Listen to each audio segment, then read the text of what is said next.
Good morning, doom scrollers. Good morning, doom scrollers. Let's see who pops along for this morning chat.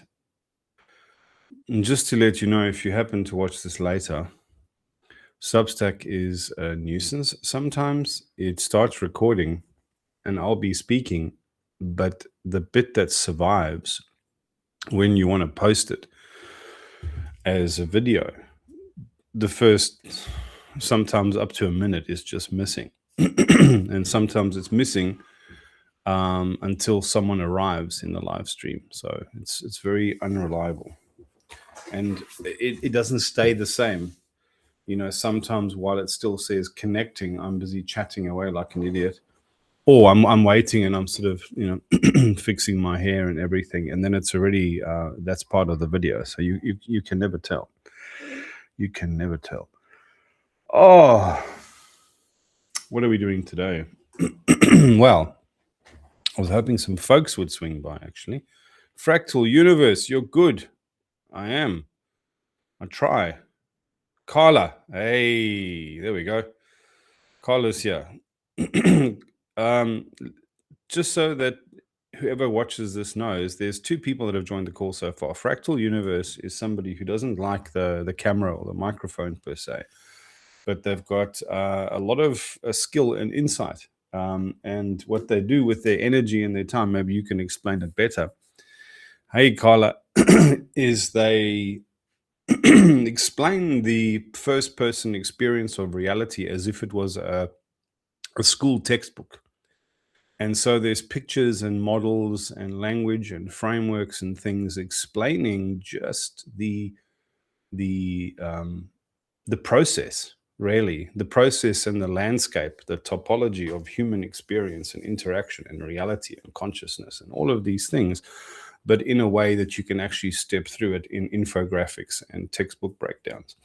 And Carla, my friend Carla over here, is an Egyptologist, but she's an outlaw Egyptologist. I like that. She's an outlaw. She's exiled by choice. But it still hurts when you're an exile by choice. So Carla was part of academia on her way to a sweet position. And because of the depth of wisdom and meaning, very specifically, that Carla encountered in her work, she wanted to speak to how that relates to people and how that relates to our now. But of course, to do so was a heresy. And she got shushed and pulled aside and told to pull her head in and shut up and play the game. And Carla said no, and it's cost her an enormous amount. But she runs a fully sick, in Australian terminology, she runs a fully sick Substack. Please go check out Carla's work. Carla, put your Substack URL in right here in the chat. Hey, Gary. Gary's here. What's up, Gary? So just give everybody a heads up. It's a Saturday morning for me. And I have to get going soon because we've got to go to the farmer's market. I've only got a short space in time, but I do want Fractal Universe. Please, can you share your WhatsApp here with everyone? In fact, I might just look it up and share it with everybody quickly now. And I want to share Carla's work as well and Gary's work, because Gary writes these epic like free-flowing journal / essays. They're called journals, but they're actually very sophisticated thought pieces, but written in a very unassuming tone, very, very frank tone from the first-person perspective of somebody who's highly dialed in and neurodivergent. So we've got some incredible people, and I'm going to look up Carla's work real quickly. This is Carla's work, everybody.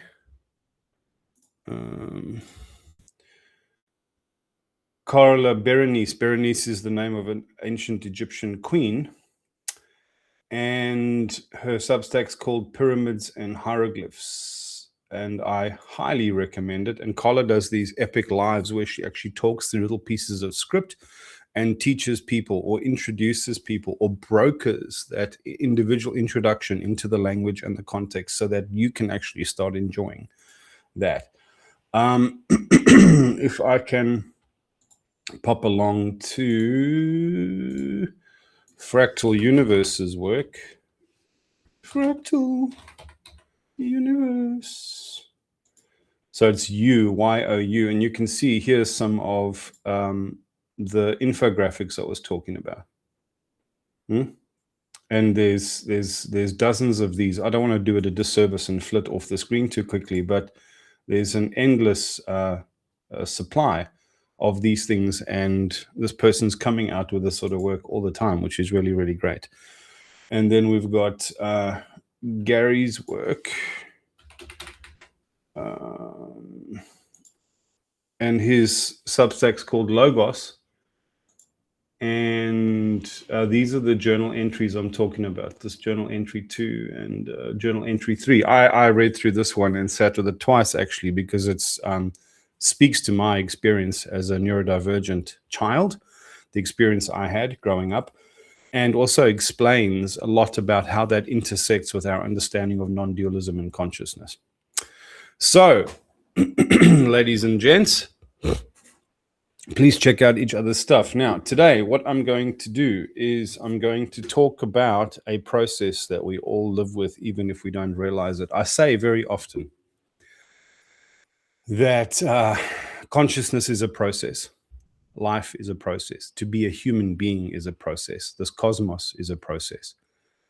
The ancient Egyptian context of life was considered a process, right?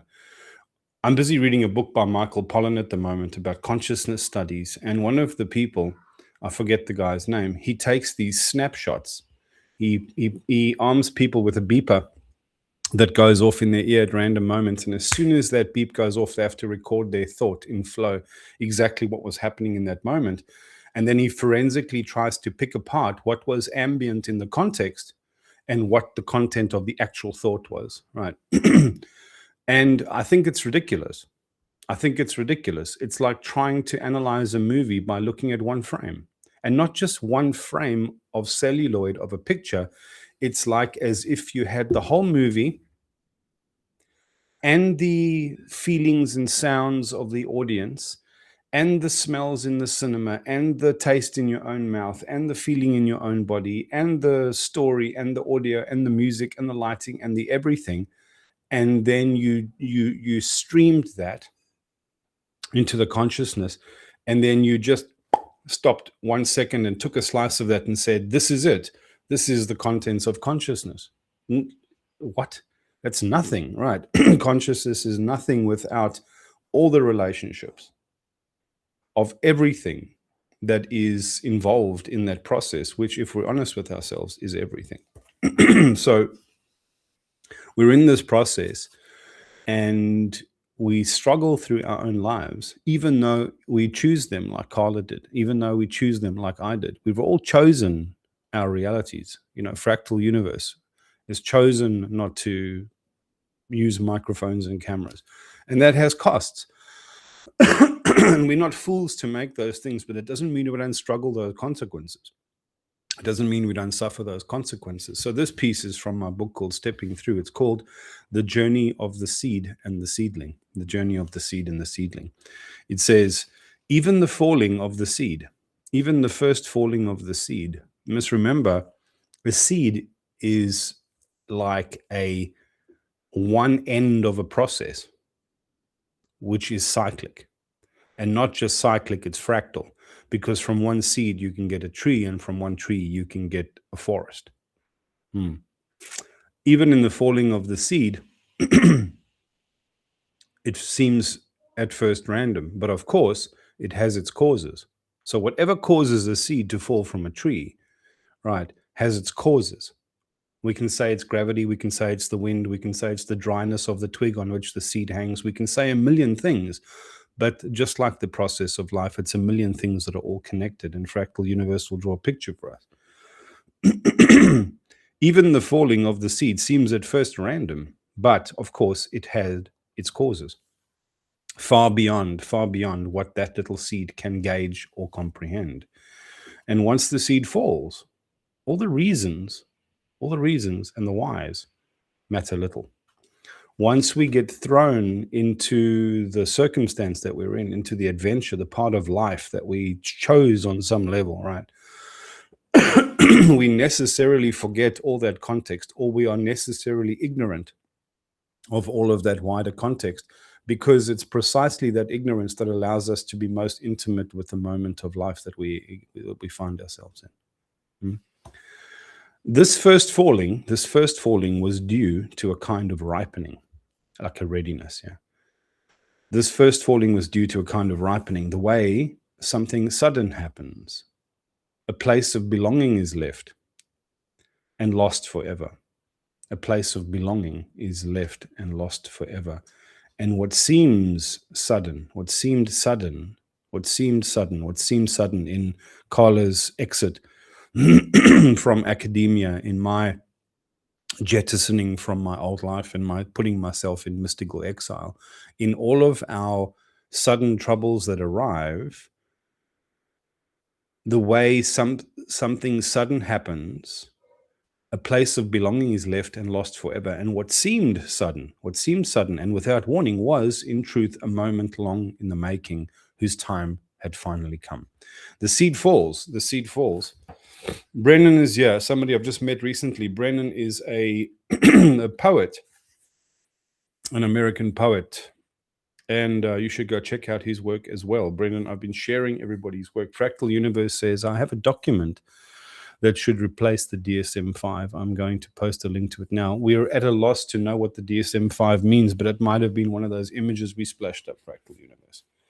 So, Brennan, lovely to have you here. We're talking about the journey of the seed and the seedling and how when a seed falls, to the first person experience of us when we fall from our places of belonging, or when we crash down like the fool in the tarot card deeply into the experience of life, there's a necessary forgetting, right? Because we have to live that raw experience of abandonment, of loss, of whatever it is.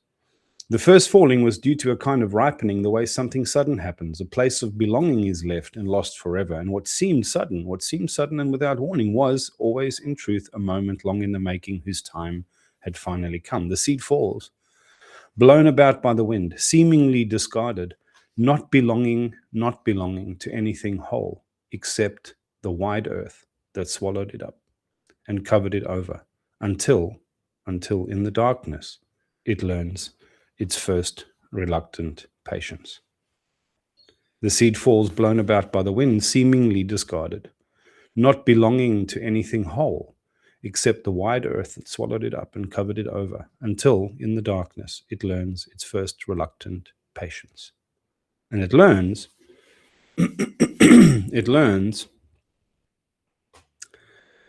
grace of nature, the kind that does not happen in the light show of sunshine and cloud and bird flight overhead, but quietly, below the surface, among the small, unlovely, crawling things, amid the petrichor and the loamy richness, held gently in utter darkness. There's this thing that I've been saying quite a lot about the AA experience and the AA Book of Wisdom, that's Alcoholics Anonymous. I've never encountered that. I never had to.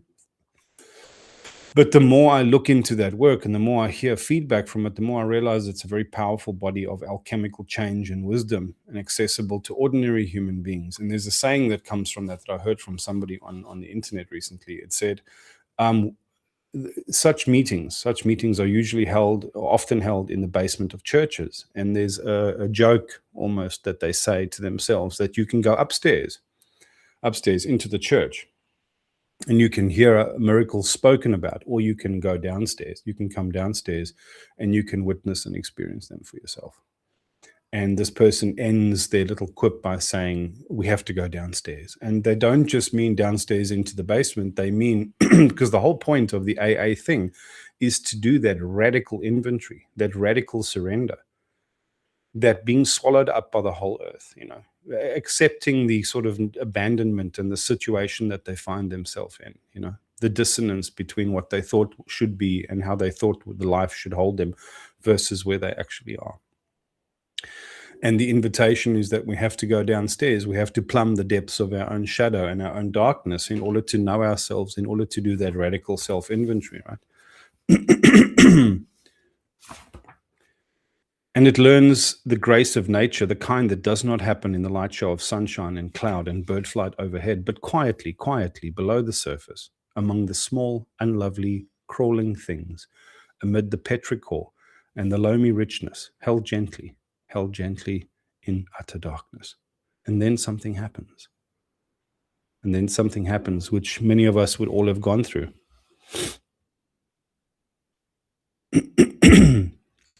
Brennan says, thank you for the shout out. I've read a decent amount of Carl Jung's relationship to the origins of AA. Yes, there's a lot of depth psychology in there, which is exactly what we're speaking about here today.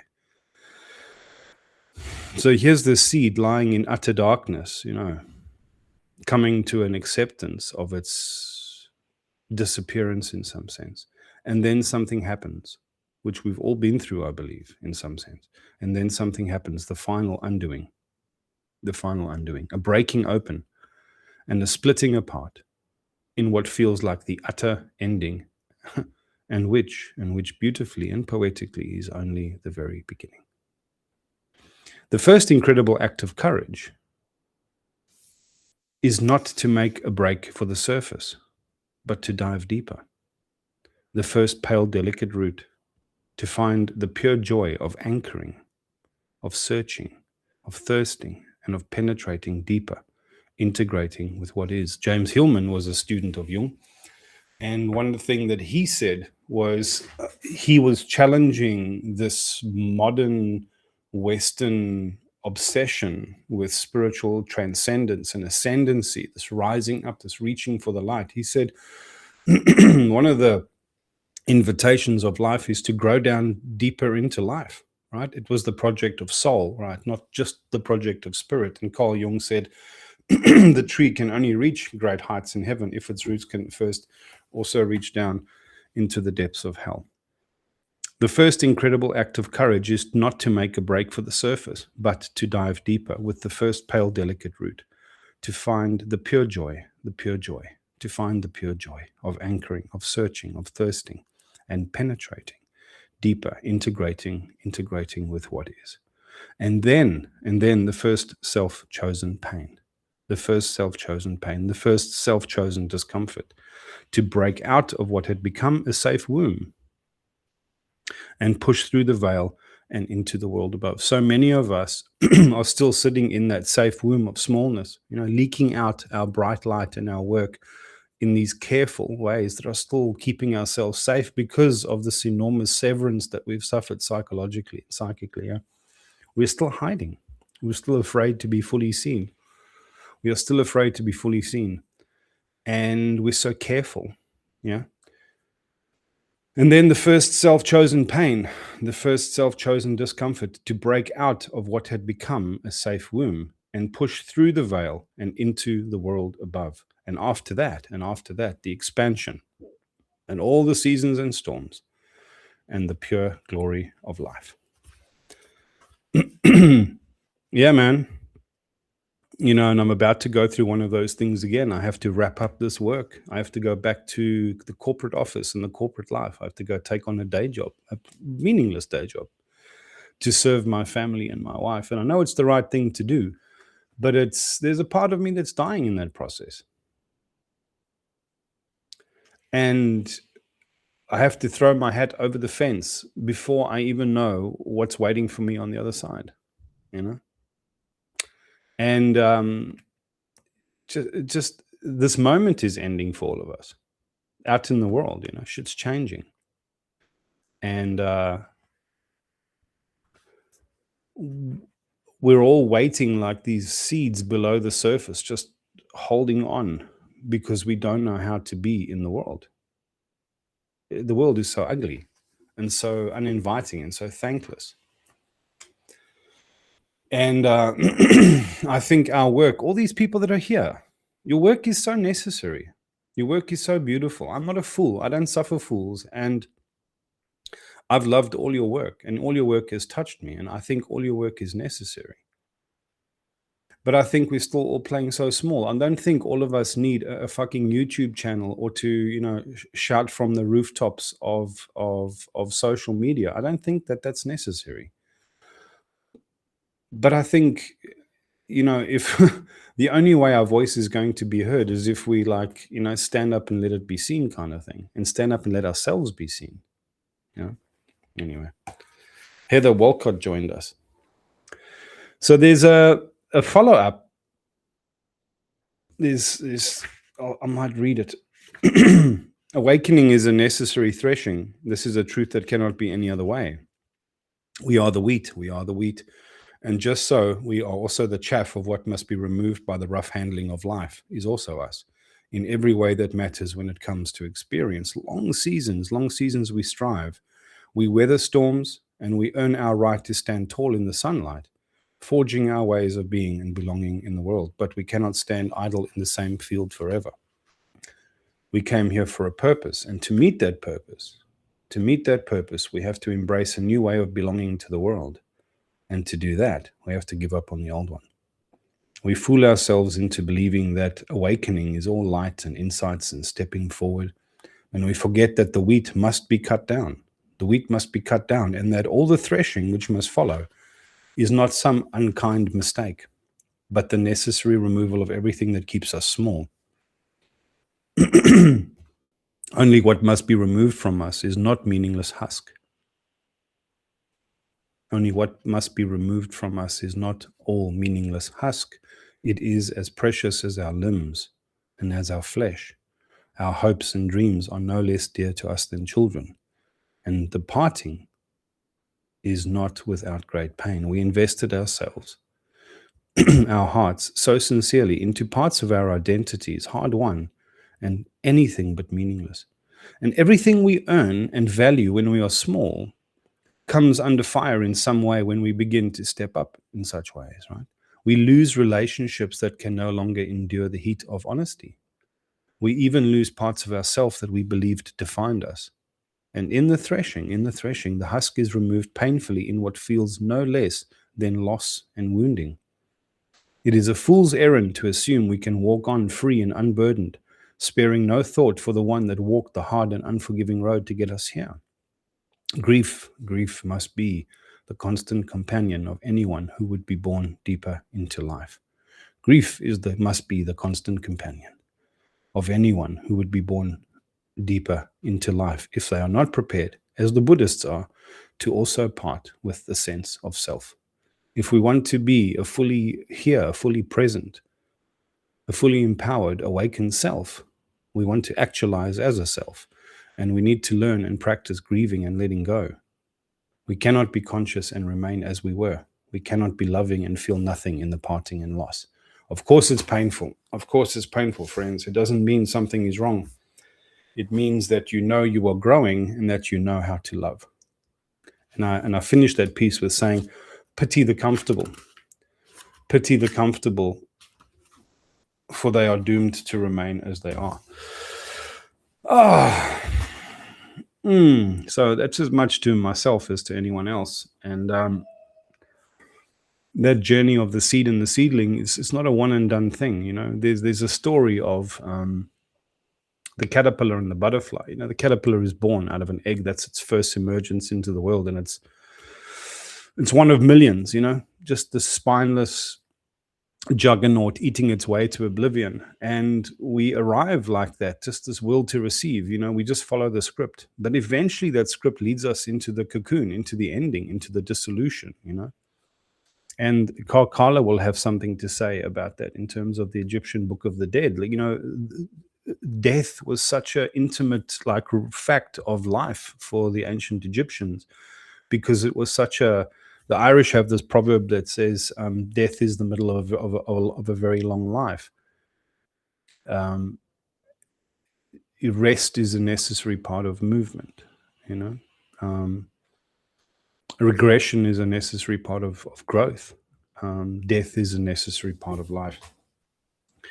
And the fate of the caterpillar might be no, Missy, miss, not today. Come, no, Missy, miss, no, Maya, not today, my love, not today, my sweetheart. Sorry. She's a very willful young lady, our Maya. The fate of the caterpillar might be disappearance, but its destiny is transcendence, yeah? And we can't have the butterfly conversation in our caterpillar selves, right? We don't even know what's waiting for us. And we're all waking up and like delving into our work so deeply, and we're trying to share our work with, like, as medicine. or as gifts, as invitations to the world around us, because we know we know the road that everyone's going to have to step through in a moment when the trouble comes, and the trouble's coming. Yeah. And you also can't speak to caterpillar people in butterfly language, right? And but that process of the caterpillar to the butterfly, it seems linear, and that's why I use that analogy of the seed and the seedling, because it's kind of a cyclic thing. It's much more cyclic, and to step through that whole analogy of wheat. So the grain of wheat is shorn, it's taken from the sheaf where it belongs, yeah? And then it's just cast aside and dumped in a sack with other grains, and it's sitting there protected in its little husk, yeah? And then it's cast into the soil and swallowed over and forgotten, and it thinks, oh, this is the end. This is the end. Because when it was plucked from the sheaf, it thought this is the end. And then it's dumped in the sack, and it thought, oh, here I am, one amongst nothings. I'm just a number. This is the end of my selfhood. I'm just a number. And then it's thrown into the soil and covered over, and it thinks this is the end. This is the end. And then a moment comes that we can't really explain well in words, but where we kind of choose, or life chooses for us, that breaking open, that necessary breaking open of the human heart, of the seed, of the wheat kernel. And it puts that little taproot down into the earth. And then it must think, the first act of a child's life coming into this world is through what must feel like a death, leaving the womb. It's the most horrifying, difficult experience of struggle, where it suddenly gets brought into intimate relationship with something that didn't exist 5 seconds ago. Yeah? And it has to choose. It has to choose to go through that struggle. And then breath hurts, and light hurts, and sound hurts, and everything hurts. And now it's outside of what it belonged to. Yeah. And funny enough, that's only just the beginning. And so then this little wheat seedling grows now through the seasons, and it gets pummeled by the wind and the harsh sunshine and the rain and all the rest of it. But eventually it grows tall among its peers, and it matures, and it stands tall in the sun. And at the height of its accomplishment, it's cut down. And it thinks, surely this is the end. And then it's left in a dark barn stacked with other wheat sheaves just like it, all cut down in their prime. And it thinks, surely this is the end. And then it's taken and it's threshed, and the husk is ripped loose from it, like we've described a minute ago, and it's not painless. And it thinks, surely this is the end. And then the kernel is released. And it turns out that the whole reason that thing was planted and grew up in the first place was to release the kernel, right? And then it finally realizes its true self, and then it's ground down into flour, and it thinks, surely this is the end. Or it's distilled in, it's what do you call it? It's brewed into beer, and it thinks, surely this is the end. And then that beer is distilled into whiskey to release its essence, and it thinks this is the end. Or that flour is kneaded then and put in the oven, right, and baked into bread. And where is the end, And it just keeps going and keeps going and keeps going and it keeps going. And I tell that story as much to myself as to anyone else, to realize that everything is just a process, and we can't necessarily understand the enormous arc of meaning that we're all part of. Brennan says, Nietzsche said, of all things I deem you capable, therefore I expect good of you. How verily I have laughed at people who thought themselves good because they have no claws. It becomes clearer to me that the people with the greatest potential for good also have the capacity for the greatest evil in relation to yin yang, dark light. Contraria sunt complementia. Carla Berenice says, a triumph of substance over matter. Yes, that is what that whole story of the wheat is all about. It's this threshing and this alchemy of life that we endure, and that we sometimes forget the greater context, that the secret aim of all tension is transformation and the liberation of what is most essential, what is quintessential in us, which is most defining of us, is something that has to be revealed through this alchemy of life, through this threshing, through this great discovery. And Brennan says, we live in a time that is so destabilizing that we are focused to transcend the world by augmenting ourselves or dying of unadaptability. Yeah. And which is why all of your work is so necessary in the world, because it's exactly, our way of surviving what we did and distilling wisdom and meaning out of that becomes somebody else's user manual, and what we really need is we don't need one great answer. I think we're done with trying one great answer. There isn't one great answer. There's lots of great answers, and they only work well when they admit that they're only one of many. Right? There is no right or only way, but there are better and worse ways. And what each of you are talking about is better ways from different perspectives in different contexts. And I just think it's extremely important. Anyway, that is pretty much all I came here to say today. And thank you for holding space for that conversation, and for letting me ramble, and for doing the work that you do, the beautiful work that you do. And I won't be able to make these lives as frequently as I used to. This is kind of also like a bit of a goodbye tour. I'll still be making lives, and I'll still write. I'm not going to hang up the gloves, but I have to park this arc of my journey for a little bit, and I have to go do some boring but necessary stuff. I have to go down more deeply into life. Yeah, Gary, thank you. Gary says, thank you for facilitating community. I would have liked to have done more.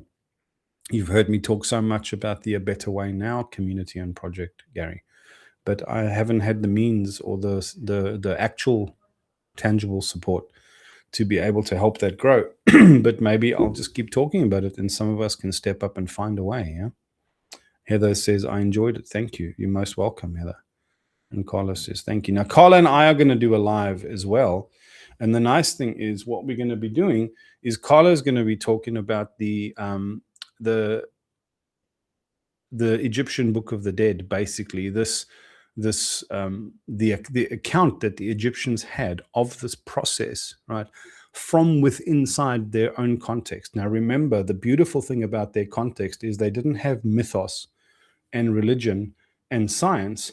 They just had a worldview that took care of mythos and religion and science and philosophy, and it was all just one thing. They didn't have these siloed separations of things. And so from within inside that context, if you can park your suspension of disbelief and you can let the walls of all these silos come down, we can suddenly see how amazing that invitation to belonging to the process and belonging to life and belonging to place and belonging to the whole of it, right?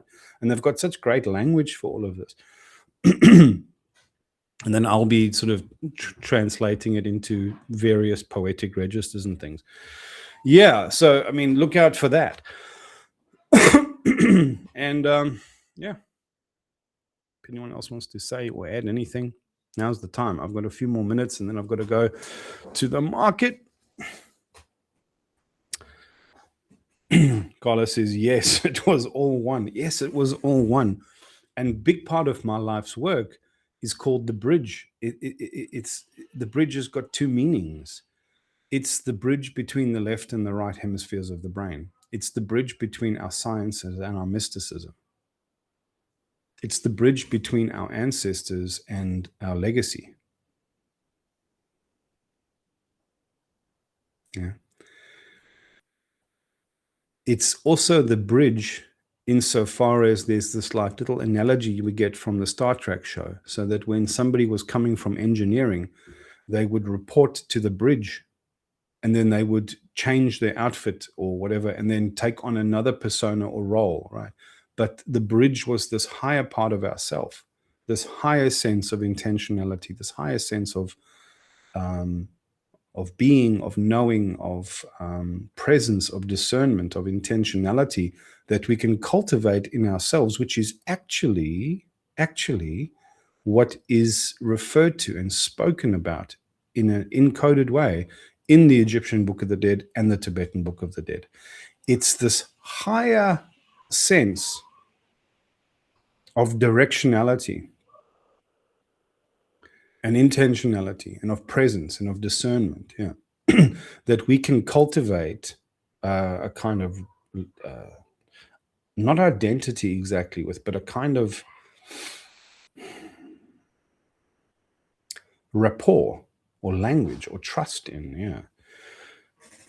So that as we go into these different contexts of our lives and we switch between all these contexts, we're always doing so under the rubric or the aegis or the guiding light of, like, this North Star in our own sky, right? Carla says, it took me years to realize that this was the core of everything, to integrate all segments of life and our human experience into one unifying belief system, right? And I've called that the bridge.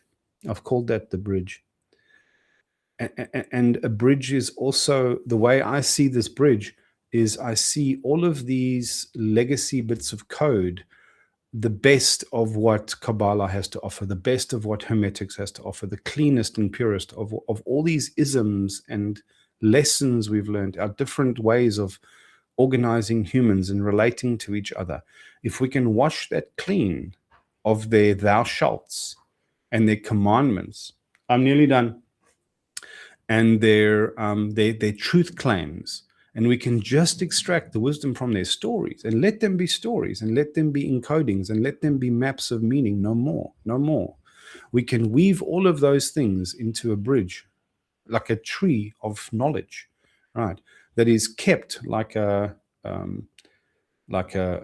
code base, right, that you keep refining it and you keep stripping out what is redundant and you keep refining what's new, and you're doing it in a sacred way. Yeah, you're basically building a bridge towards our own better future. Yeah.